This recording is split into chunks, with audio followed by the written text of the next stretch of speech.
क्या आपको पता है कि अगर आपका खून गाढ़ा है तो आप में हार्ट अटैक और स्ट्रोक होने का खतरा कई गुना बढ़ जाता है। जी हाँ, ये बिल्कुल सच है। गाढ़ा खून आपकी बॉडी में ब्लड सर्कुलेशन को स्लो कर सकता है।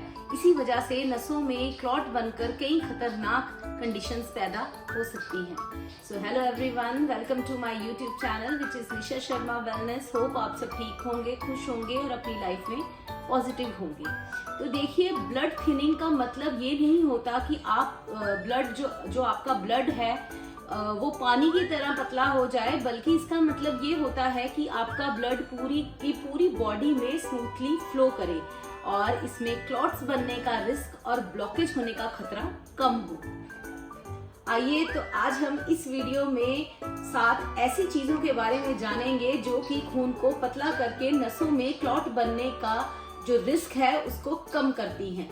सबसे पहले समझते हैं कि खून को पतला रखना क्यों जरूरी होता है। देखिए, खून हमारी नसों में 24 घंटे दौड़ता है और जब तक ये सर्कुलेशन इसकी होती रहती है तब तक हमारे बॉडी के जो ऑर्गन्स हैं उनको ऑक्सीजन और न्यूट्रिएंट्स जो है वो मिलते रहते हैं, जिससे कि वो जिंदा रहते हैं। देखिए, ये जो ब्लड वेसल्स जो कि एक पाइप की तरह होती हैं और कहीं पर मोटी होती हैं और कहीं पर बिल्कुल बाल की तरह पतली होती हैं, तो जाहिर सी बात है कि अगर खून पतला होगा तो इन पाइप नुमा नसों में चाहे वो मोटी हो या चाहे वो पतली हो, आसानी से फ्लो करता रहेगा। लेकिन अगर ये गाढ़ा होता है तो इसका फ्लो जो है वो उतना स्मूथ नहीं हो पाएगा और नसों में ये दिक्कत करेगा और कहीं ना कहीं इसकी वजह के रहने से क्लॉट्स बनने लगेंगे और ब्लॉकेज होने का रिस्क भी बढ़ जाएगा। आपने सुना होगा कि कई बार डॉक्टर्स मरीजों को एस्पिरिन और दूसरी तरह की दवाइयां देते हैं ताकि उनका खून पतला रहे और क्लॉटिंग का रिस्क कम हो। और ये दवाइयां जो हैं दरअसल एज ए प्रिवेंटिंग मेजर्स दी जाती हैं ताकि उन लोगों में जिनमें ब्लॉकेज होने का रिस्क ज्यादा होता है उनमें इसे अवॉइड किया जा सके। देखिए, ब्लड थिनिंग एक कॉन्सेप्ट नहीं बल्कि एक लाइफ सेविंग प्रोसेस है। इससे स्ट्रोक और हार्ट अटैक का जो रिस्क है वो काफी कम हो जाता है। इससे क्या होता है, आपका जो एनर्जी लेवल है वो हाई होता है और ब्लड प्रेशर जो है वो नॉर्मल रहता है और जो क्रॉनिक इन्फ्लेमेशन का रिस्क भी कम हो जाता है। बट अब बड़ा सवाल ये है कि आखिर खून को पतला करने के लिए हमें करना क्या पड़ेगा।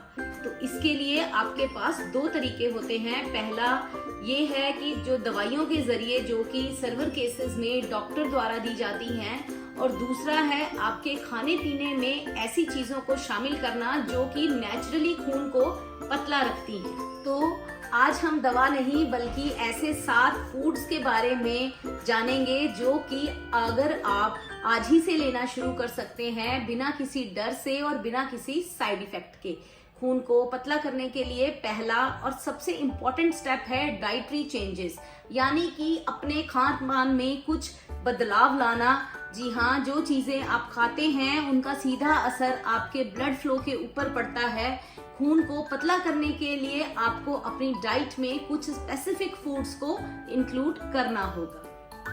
ऐसे फूड्स जिनके अंदर ओमेगा 3 फैटी एसिड्स हैं और ये ओमेगा 3 आपके ब्लड की फ्लो को एबिलिटी को इम्प्रूव करते हैं और क्लॉट्स बनने के चांसेस को कम करते हैं। ओमेगा 3 एक तरह के हेल्दी फैट्स हैं जो कि फ्लैक्स सीड्स यानी कि अलसी के बीज, वॉलनट यानी कि अखरोट, avocado, sunflower seeds, chia seeds के अंदर पाए जाते हैं। इसीलिए ये सभी चीजें ब्लड थिनिंग की तरफ काम करती हैं और आपको इनका, अगर आप इन्हें अपनी डाइट में इंक्लूड करते हैं तो आप इनको देखेंगे कि इनको लेने से आपको जो ब्लड थिनिंग है वो स्टार्ट हो जाएगी और आपको इससे एनर्जी लेवल्स भी अपने बढ़े हुए नजर आएंगे। दूसरा है गार्लिक। जी हाँ, गार्लिक यानी कि लहसुन, गार्लिक भी हमारा खून पतला करने के लिए एक बहुत ही इफेक्टिव रेमेडी है। नसों में क्लॉटिंग को प्रिवेंट करता है, इन्फ्लेमेशन को रोकता है, कोलेस्ट्रॉल को घटाता है, नसों को अंदर से साफ करता है। और अगर आप गार्लिक को यूज करना चाहते हैं तो इसके लिए आप 2 से 3 गार्लिक क्लोव्स रोजाना सुबह खाली पेट थोड़ी देर के लिए छोटा छोटा उन्हें काट कर रख दें और फिर उसके बाद थोड़ी देर के बाद उसको चबा चबा कर गुनगुने पानी के साथ आप ले सकते हैं। तीसरी चीज है अदरक यानी कि जिंजर। अदरक को आप पानी में उबालकर इसका पानी पी सकते हैं या फिर खाने के साथ इसका एक छोटा सा टुकड़ा कद्दूकस करके सलाद के रूप में या फिर ड्रेसिंग के तौर पर डालकर खा सकते हैं। अदरक में सैलिसिक होता है जो कि ब्लड थिनिंग के लिए काफी ज्यादा इफेक्टिव होता है। चौथी चीज है हल्दी यानी कि टर्मरिक, और हल्दी में करक्यूमिन नाम का जो इंग्रेडिएंट है या हम कह सकते हैं कि न्यूट्रिएंट वो होता है जो कि हमारे लिए एंटी इंफ्लेमेटरी का काम करता है। हल्दी मैंने आपको बताया एंटी इंफ्लेमेटरी होती है और ये आपके ब्लड को पतला करती है तो आप, और साथ ही साथ आपकी इम्यूनिटी को बूस्ट करती है। तो आप क्या कर सकते हैं, टर्मरिक टी ले सकते हैं। आप क्या करें, एक छोटा टुकड़ा कच्ची हल्दी का काली मिर्च डालकर और उसको क्या करें, आप अच्छे से उबाल लें। रात को सोते समय इस टी को ले सकते हैं और ये आपके लिए बहुत अच्छा एंटी इंफ्लेमेटरी का काम करेगी। इसी के साथ हमारा फिफ्थ जो रेमेडी है हमारी वो है विटामिन ई रिच फूड्स जैसे कि बादाम, सनफ्लावर सीड्स, पालक। तो इसको भी आप अपने खाने में इंक्लूड करिए। इसी के साथ जो हमारी सिक्स्थ रेमेडी है वो है डार्क चॉकलेट। जी हाँ, आप रोजाना थोड़ा थोड़ा डार्क चॉकलेट खाएंगे, ये भी आपके ब्लड को पतला करती है और नसों को में क्लॉट्स बनने का जो रिस्क है उसको कम करती है। डार्क चॉकलेट में दरअसल फ्लेवोनॉइड होते हैं जो कि ना सिर्फ ब्लड सर्कुलेशन को इम्प्रूव करते हैं बल्कि आपके हार्ट के लिए काफी बेनिफिशियल होते हैं। बस ध्यान रखना है कि कम से कम 75% कोको वाला चॉकलेट आपको इस्तेमाल करना है और ये शुगर फ्री भी होना चाहिए।